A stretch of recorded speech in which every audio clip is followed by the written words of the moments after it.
శుక్లాంబరధరం విష్ణుం శశివర్ణం చతుర్భుజం ప్రసన్నవదనం ఛాయేత్ సర్వవిఘ్నోపశాంతయే. రుద్రశాంతి వర్ణనం. పరమేశ్వరుడు చెప్పెను, ఇప్పుడు కల్పాఘోర శివశాంతిని చెప్పెదను. అఘోర శివుడు 7 కోట్ల గణములకు అధిపతి. బ్రహ్మహత్యాది పాపములను నశింపచేయును. ఉత్తమాధమ సిద్ధులు ఇచ్చేవాడు. సమస్త రోగములను తొలగించును. భౌమ దివ్య అంతరిక్ష ఉత్పాతములను మర్ధించును. విషగ్రహ పిశాచాలను కూడా మింగివేసి సకల కామాలను పూరించును. పాపపీడలను తొలగించుటకు దుర్భాగ్య దుఃఖ వినాశకమగు ప్రబల ప్రాయశ్చిత్త రూపుడు ఏకవీరమును సర్వాంగన్యాసం చేసి సర్వదా పంచముఖ ధ్యానం చెయ్యాలి. శాంతిక పౌష్టికములందు శివుడు శుక్లవర్ణుడు. వశీకరణమున రక్తవర్ణుడు. స్తంభన కర్మ యందు పీతవర్ణుడు. ఉచ్చాటన మారణ కర్మలందు ధూమ్రవర్ణుడు. ఆకర్షణమున కృష్ణవర్ణుడు. మోహన కర్మ యందు కపిలవర్ణుడు. 32 అక్షరముల వేదోక్తములకు అఘోర శివుని రూపం ఇది.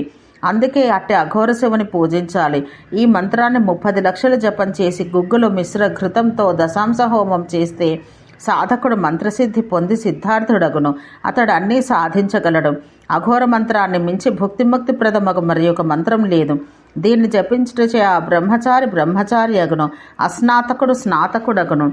అఘోరాస్త్రం అఘోర మంత్రం ఈ 2 మంత్రరాజములు. ఏ ఒక్కదాన్నైనా జప హోమార్చనలందు వినియోగిస్తే యుద్ధమందు శత్రు సైన్యాన్ని నశింపచేయవచ్చు. ఇప్పుడు సర్వార్థ సాధకమగ మంగళకరమైన రుద్రశాంతిని చెప్పెదను.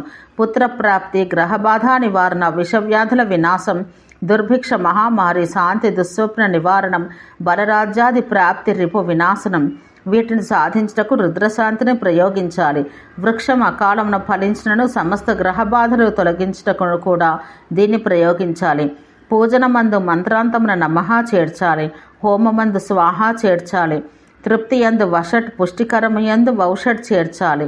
మంత్రం నందు 2 చోట్ల చా ఉన్న చోట ఆవశ్యకతానుసారంగా నమః స్వాహ మొదలు జాతియోగములు చేయవలను.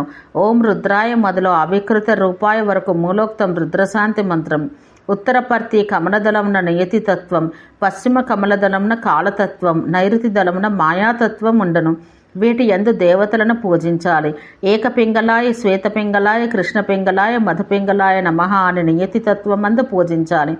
అనంతాయ, ఆర్ద్రాయ, శుష్కాయ, పయోగణాయ అని కాలతత్వం నందు, కరాలాయ, వికరాలాయ అని మాయాతత్వమందు పూజించాలి.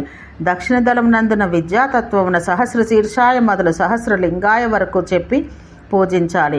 అచటనే ఏకజటాయ మొదలు షడ్ రుద్రాయ వరకు షడ్విధ రుద్రుల పూజ చెయ్యాలి. ఆగ్నేయ దళంలో ఉన్న ఈశతత్వంన భూతపతియే, పశుపతయే, ఉమాపతయే, కాలాధిపతయే అని చెప్పి పూజ చెయ్యాలి. పూర్వదళమున ఉన్న సదాశివత్వం నందున్న 6 ఉమాయై మొదలు విశ్వేశ్వరాయ నమః వరకు ఉన్న మంత్రములతో పూజించాలి. కర్ణికలందు ఉన్న శివతత్వంపై ఉమామహేశ్వరిని ఓం వ్యోమ వ్యాపినే మొదలు శివాయ వరకును ఉన్న మూలోక్త మంత్రంతో పూజించాలి. శివతత్వంన వ్యోమవ్యాపి అను పేరుగల శివుని నవపదముల పూజ చెయ్యాలి. పిదప యోగపీఠంపై శివుని నవపదయుక్త నామములు చెబుతూ పూజించాలి. శాశ్వతాయ మొదలు పంచభక్త్రాయ వరకు ఉన్న మూలోక్తం మంత్రం. పిదప సత్ అను పేరు గల శివుని నవపదముల పూజ చెయ్యాలి.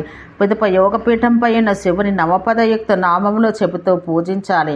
శాశ్వతాయ మొదలు పంచభక్త్రాయ వరకు ఉన్న మూలోక్తం మంత్రం.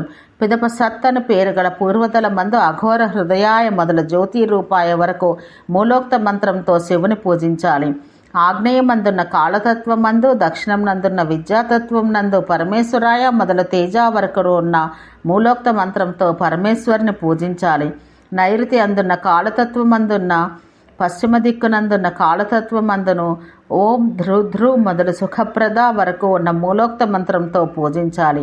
వాయవ్య ఉత్తర దళములందున్న నీతి పురుషులను సర్వసాన్నిధ్యకర మొదలు నమో నమః వరకును ఉన్న మూలోక్త మంత్రంతో పూజ చెయ్యాలి. ఈశాన్యమునందున్న ప్రాకృత తత్వం నందు కూడా జపహోమాలు చేయాలి. ఈ రుద్రశాంతి గ్రహబాధను, రోగాది త్రివిధ పీడలను నశింపచేయును. ఓం శాంతి శాంతి శాంతి.